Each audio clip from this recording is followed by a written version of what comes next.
Hi അസ്സാം വലൈക്കും, welcome back. അപ്പോൾ ഞാനിന്ന് പച്ചക്കായ വെച്ചിട്ടുള്ള ബജിയുടെ റെസിപ്പിയാണ് കാണിക്കാൻ പോകുന്നത്. ഞാനിപ്പോൾ നേന്ത്രപ്പഴം വെച്ചിട്ടാണ് ബജി റെഡിയാക്കിയിട്ടുള്ളത്. അതിൻ്റെ കൂടെ തന്നെ ഡിപ്പ് ചെയ്ത് കഴിക്കാനുള്ള സോസും കൂടെ റെഡിയാക്കി എടുക്കുന്നുണ്ട് കേട്ടോ.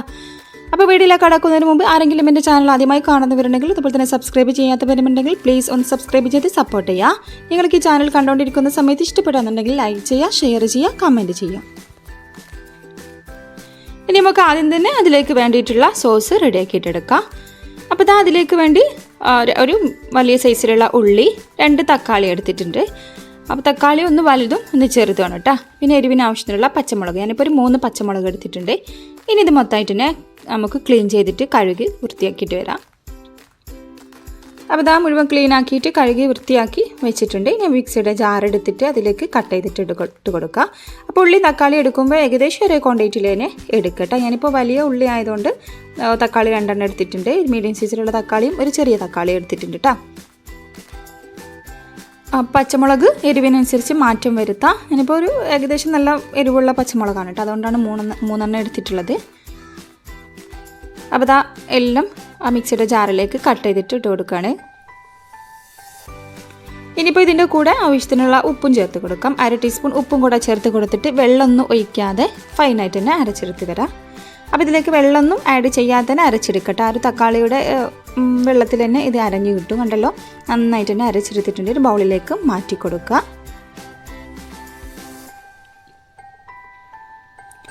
അപ്പോൾ ഇവിടെ സോസ് റെഡി ആയിട്ടുണ്ട് കേട്ടോ. വെള്ളം തീരെ ആഡ് ചെയ്യാതെ വേണം അത് അരച്ചെടുക്കാൻ. ഉപ്പൊക്കെ ഒന്ന് ചെക്ക് ചെയ്ത് നോക്കുക.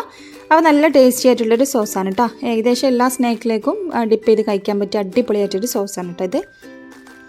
ഇനി നമുക്കിത് മാറ്റി വെച്ചിട്ട് ബജിക്ക് വേണ്ടിയിട്ടുള്ള മാവൊക്കെ ഒന്ന് റെഡിയാക്കി എടുക്കാം. അപ്പോൾ ഒരു ബൗളെടുത്തിട്ടുണ്ട്. ഇനി അതിലേക്ക് കടലമാവാണ് കേട്ടോ ചേർത്ത് കൊടുക്കുന്നത്. ബജിയിലേക്ക് മെയിനായിട്ട് വേണ്ടത് കടലമാവാണല്ലോ. അപ്പോൾ ഞാനിപ്പോൾ 2 കപ്പ് കടലമാവ് ആ ഒരു ബൗളിലേക്ക് ചേർത്ത് കൊടുക്കുകയാണ്. അപ്പോൾ നമുക്കിതിലേക്ക് മൈദയുടെ ആവശ്യമൊന്നുമില്ല കേട്ടോ, കടലമാവ് മാത്രം മതി. ഇനി അതിൻ്റെ കൂടെ തന്നെ 2 ടേബിൾ സ്പൂൺ അരിപ്പൊടി കൂടെ ചേർത്ത് കൊടുക്കാം. അരിപ്പൊടി ഇല്ലെങ്കിലും കുഴപ്പമൊന്നുമില്ല. ആ ഒരു ഫ്രൈ ചെയ്തതിന് ശേഷം പുറം ഭാഗം നല്ല ക്രിസ്പി ആയിട്ടിരിക്കാനാണ് അരിപ്പൊടി ചേർത്ത് കൊടുക്കുന്നത്. അപ്പോൾ 2 കപ്പ് കടലമാവിലേക്ക് 2 ടേബിൾ സ്പൂൺ അരിപ്പൊടിയും കൂടെ ചേർത്ത് കൊടുത്തിട്ടുണ്ട്. ഇനി ഇതിൻ്റെ കൂടെ തന്നെ 1/2 ടീസ്പൂൺ കായപ്പൊടിയും കൂടെ ചേർത്ത് കൊടുക്കാൻ കേട്ടോ. കായപ്പൊടി ഇപ്പോൾ കയ്യിലുണ്ട്, കയ്യിലില്ലെങ്കിലും കുഴപ്പമൊന്നുമില്ല. കായപ്പൊടിയും കൂടെ ഉണ്ടാകുമ്പോഴാണ് അരി ബജിക്ക് കറക്റ്റ് ആയിട്ടുള്ള ടേസ്റ്റ് ഉണ്ടാകുക. പുറത്തുനിന്നൊക്കെ വാങ്ങുന്ന ആ ഒരു ടേസ്റ്റ് ഉണ്ടല്ലോ, അത് കിട്ടുക ഈ കായപ്പൊടിയും കൂടെ ചേർത്ത് കൊടുക്കുമ്പോഴാണ് കേട്ടോ. അപ്പോൾ മാക്സിമം കായപ്പൊടിയും കൂടെ ചേർത്ത് കൊടുക്കാനായി ശ്രദ്ധിക്കാം. ഇനി അതിലേക്ക് 1/2 ടീസ്പൂൺ ഉപ്പും കൂടെ ചേർത്ത് കൊടുത്തിട്ടുണ്ട്. ഇനിയിപ്പോൾ ഇതിലേക്ക് എരിവിന് ആവശ്യത്തിനുള്ള മുളക് പൊടിയും കൂടെ ചേർത്ത് കൊടുക്കണം. ഞാനിപ്പോൾ 1 ടേബിൾ സ്പൂൺ കാശ്മീരി മുളക് പൊടിയാണ് ചേർത്ത് കൊടുക്കുന്നത്. കാശ്മീരി മുളക് പൊടി ആകുമ്പോൾ നമുക്ക് ബജിക്ക് നല്ല കളറും കൂടെ കിട്ടും കേട്ടോ. അപ്പോൾ ഇനിയിപ്പോൾ സാധാ മുളക് പൊടി ആണെങ്കിലും കുഴപ്പമൊന്നുമില്ല. എരിവുള്ള മുളക് പൊടി ആണെങ്കിൽ 1/2 ടേബിൾ സ്പൂൺ ചേർത്ത് കൊടുത്താൽ മതി. ഇനിയിപ്പോൾ കാശ്മീരി മുളക് പൊടി ആയതുകൊണ്ട് 1 ടേബിൾ സ്പൂൺ ചേർത്ത് കൊടുത്തിട്ടുണ്ട്. ഇനി നന്നായിട്ട് തന്നെ ഒന്ന് മിക്സ് ചെയ്ത് കൊടുക്കുക. ഇനി ഇതിലേക്ക് കുറച്ച് വെള്ളം ഒഴിച്ചിട്ട് നല്ല തിക്കായിട്ടുള്ളൊരു ബാറ്ററാക്കി മാറ്റിയെടുക്കണം. അപ്പോൾ വെള്ളം ഒഴിച്ച് കൊടുക്കുമ്പോൾ ആദ്യം തന്നെ കൂടുതൽ വെള്ളം ഒഴിച്ച് കൊടുക്കരുത് കേട്ടോ. കുറച്ചായിട്ട് ഒഴിച്ച് കൊടുത്തിട്ട് കട്ടയില്ലാതെ നന്നായിട്ട് തന്നെ ഒന്ന് മിക്സ് ചെയ്ത് കൊടുക്കുക.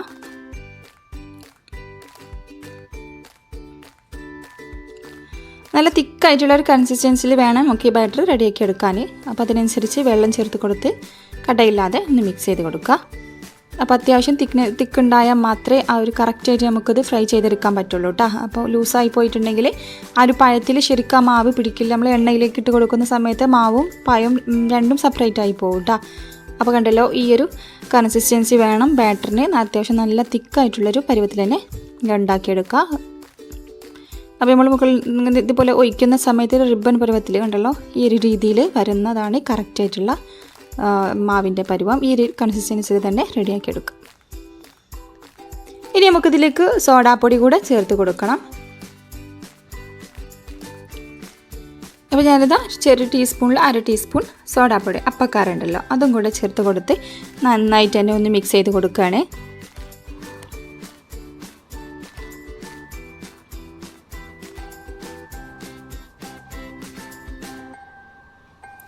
അപ്പോൾ ഈ ബാറ്റർ ഇവിടെ റെഡി ആയിട്ടുണ്ട് കേട്ടോ. കണ്ടല്ലോ, കട്ട് ചെയ്യുന്നില്ല, നല്ല ക്രീമി ആയിട്ടുള്ളൊരു ബാറ്റർ ഇവിടെ റെഡി ആയിട്ടുണ്ട്. ഇനി നമുക്കിത് മാറ്റി വെച്ചിട്ട് പച്ചക്കായ എടുക്കാം. അപ്പോൾ ഞാനിപ്പോൾ നേന്ത്രക്കായ വെച്ചിട്ടാണ് കേട്ടോ ചെയ്തെടുക്കുന്നത്. ഇനിയിപ്പോൾ ബജിയുടെ പച്ചക്കായ ഉണ്ടല്ലോ അത് വെച്ചിട്ടാണെങ്കിലും ചെയ്തെടുക്കാം. ഇപ്പോൾ അത് കയ്യിലില്ലെങ്കിൽ ഇതുപോലെ നേന്ത്രക്കായ വെച്ചിട്ടും ചെയ്തെടുക്കാം.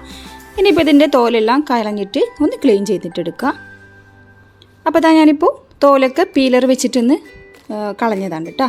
അപ്പോൾ മൊത്തമായിട്ട് തന്നെ തോല് ഒഴിവാക്കേണ്ട ആവശ്യമില്ല, അതുപോലെ ഒന്ന് ചെയ്തെടുത്താൽ മതി. ഇനിയിപ്പോൾ ഞാനിപ്പോൾ ഇത് വലിയ സൈസിലുള്ള പഴമായതുകൊണ്ട് സെൻറ്റർ ഒന്ന് കട്ട് ചെയ്ത് കൊടുക്കണം കേട്ടോ. ഇനി ഇതുപോലെ മുഴുവനായിട്ട് തന്നെ ഫ്രൈ ചെയ്തെടുക്കുകയാണെങ്കിൽ അങ്ങനെ ആയാലും കുഴപ്പമൊന്നുമില്ല. ഞാനിപ്പോൾ ഒന്ന് സെൻറ്റർ കട്ട് ചെയ്തിട്ട് ആണ് ചെയ്തെടുക്കുന്നത്.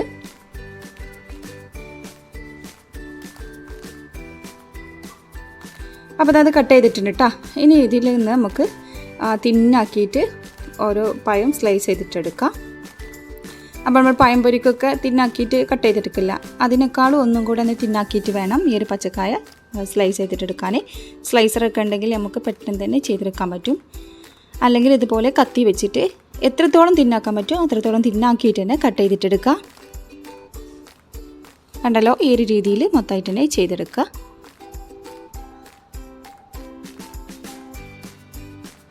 അപ്പോൾ ഞാനിപ്പോൾ ഒരു പീസിൽ നിന്നും എനിക്കിപ്പോൾ ഏകദേശം 9ഓളം പീസ് കിട്ടിയിട്ടുണ്ട് കേട്ടോ.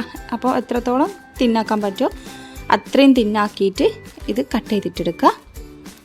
ഇനി നമുക്കിത് ഫ്രൈ ചെയ്യാനുള്ള ഓയിലൊക്കെ ഒന്ന് ചൂടാക്കിയെടുക്കുക. ഞാനിപ്പോൾ ഒരു പാനിലേക്ക് ഓയിൽ ഒഴിച്ച് കൊടുത്തിട്ടുണ്ട്. അപ്പോൾ ഇത് ഓയിലൊക്കെ നന്നായിട്ട് തന്നെ ചൂടായി വന്നിട്ടുണ്ട് കേട്ടോ. ഹൈ ഫ്ലെയിമിൽ വെച്ചിട്ട് ചൂടാക്കി കൊടുക്കുക.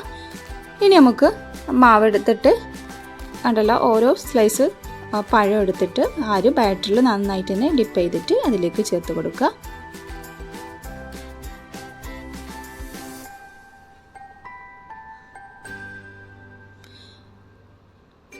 അപ്പോൾ ഈ പഴം ചേർത്ത് കൊടുക്കുന്ന സമയത്ത് ഹൈ ഫ്ലെയിമിൽ തന്നെ വെച്ച് കൊടുക്കണം കേട്ടോ. നന്നായിട്ട് തന്നെ ചൂടും ഉണ്ടാവണം. അതിന് അത് ചേർത്ത് കൊടുത്ത് കുറച്ച് ടൈം കഴിഞ്ഞതിന് ശേഷം ഒന്ന് ഫ്ലെയിം ഒന്ന് കുറച്ച് കൊടുക്കുക. അപ്പോൾ അതിൻ്റെ ഉൾഭാഗമൊക്കെ നന്നായിട്ട് തന്നെ വെന്ത് കിട്ടാനാണ് കേട്ടോ.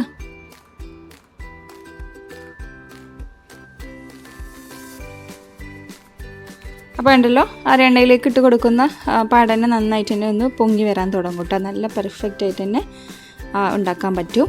ഒരു ബാറ്ററിൻ്റെ ഒരു കൺസിസ്റ്റൻസി മാത്രം ഇതിലൊന്ന് ശ്രദ്ധിച്ചെടുത്താൽ മതി. അപ്പോൾ നമുക്ക് കറക്റ്റായിട്ട് നല്ല ടേസ്റ്റി ആയിട്ടും പെർഫെക്റ്റ് ആയിട്ടും ഈ ബജ്ജി റെഡിയാക്കി എടുക്കാൻ പറ്റും കേട്ടോ. അപ്പോൾ പച്ചക്കായ കൊണ്ട് റെഡിയാക്കി എടുക്കാനൊന്നും കഴിക്കുന്ന സമയത്ത് തോന്നില്ല കേട്ടോ, നല്ല ടേസ്റ്റാണ്. അപ്പോൾ ആ സ്ലൈസ് ചെയ്തെടുക്കുന്ന സമയത്തായാലും തിന്നാക്കിയിട്ട് സ്ലൈസ് ചെയ്തെടുക്കുക. ഇതിൻ്റെ ഫ്ലെയിം ഒന്ന് കുറച്ചിട്ട് വേണം ഇത് വേവിച്ചെടുക്കാൻ. ആദ്യം ഹൈ ഫ്ലെയിമിൽ വെച്ചിട്ട് അതിലേക്ക് ഇട്ട് കൊടുക്കുക, അതിനുശേഷം ഫ്ലെയിം ഒന്ന് കുറച്ച് കൊടുക്കുക. ഇനി തിരിച്ചു മറിച്ചിട്ടിട്ട് 2 ഭാഗവും ഗോൾഡൻ കളർ ആവുന്ന സമയത്ത് നമുക്കിത് എണ്ണയിൽ നിന്നും കോരി മാറ്റാം. അപ്പോൾ ഈ കടലമാവിൻ്റെ ബാറ്ററൊക്കെ ആയതുകൊണ്ട് ഒട്ടും എണ്ണ ഒന്നും കുടിക്കില്ല കേട്ടോ, നല്ല കറക്റ്റായിട്ട് തന്നെ ഉണ്ടാവും. അപ്പോൾ അതാ ഞാനിപ്പോൾ ഇത് കോരി എടുക്കുകയാണ്.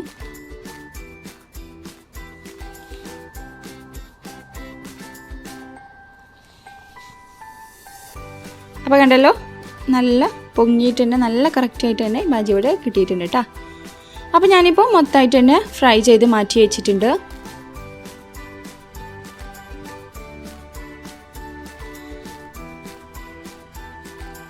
നല്ല പെർഫെക്റ്റ് ആയിട്ട് തന്നെ നമുക്കിത് ചെയ്തെടുക്കാൻ പറ്റും കേട്ടോ. നല്ല ടേസ്റ്റാണിത് കഴിക്കുന്ന സമയത്ത്, ചൂടോട് കൂടെ തന്നെ കഴിക്കുക.